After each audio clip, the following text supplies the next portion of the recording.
Okay. చనిపోయిన వారి నగలు ధరించవచ్చా? చనిపోయిన తరువాత ఎట్టి పరిస్థితుల్లో ఆ నగల్ని కరిగించిన తరువాత మీకు నచ్చిన డిజైన్ చేయించుకొని ధరించండి. అది మంచిది. ఓకే. ఎందుకోసమంటే ఎవరైనా సరే ముఖ్యంగా చనిపోయినంటే అకాల మరణం చెందినటువంటి వారు. హ్మ్. వాళ్ళు ఎగ్జిస్టెడ్‌గానే ఉంటారు. వాళ్ళ ఆత్మకి తిరుగుతానే ఉంటారు వాళ్ళు. వాళ్ళకి శరీరం దొరకదు. ఏం చేయలేరు. కాకపోతే ఏందంటే వాళ్ళకి ఈ అనురక్తి అనేటువంటిది పోదు. వాళ్ళే పిశాచాలవుతారంటారు. ఓహ్! సో, అనురక్తి ఉన్నటువంటి వాళ్ళు పిశాచాలవుతారు. వాళ్ళ ఆభరణాలు అవి వేసుకున్నా వాటికి వాళ్ళకి సంబంధించిన ఆరా మీ మీద ఉంటుంది గ్యారంటీగా. హ్మ్. కాబట్టి చనిపోయిన వాళ్ళు ఇప్పుడు ఉదాహరణకి అత్త చనిపోతేనో, తల్లి చనిపోతేనో, కూతురు, కొడుకు వాళ్ళు తీసుకుంటారు. ఓకే. తీసుకొని వాళ్ళేం చేసుకుంటారు, వేసుకుంటారు.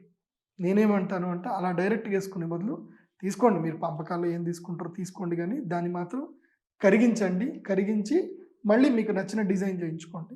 బికాజ్ బంగారానికి ఎప్పుడైతే అగ్నితో సంక్షోభం ఏర్పడుతుందో దాని రూపురేఖలు మారిపోతాయో, దానికి సంబంధించిన నెగెటివ్ ఆరా మొత్తం గూడా పోతుంది. ఓకే.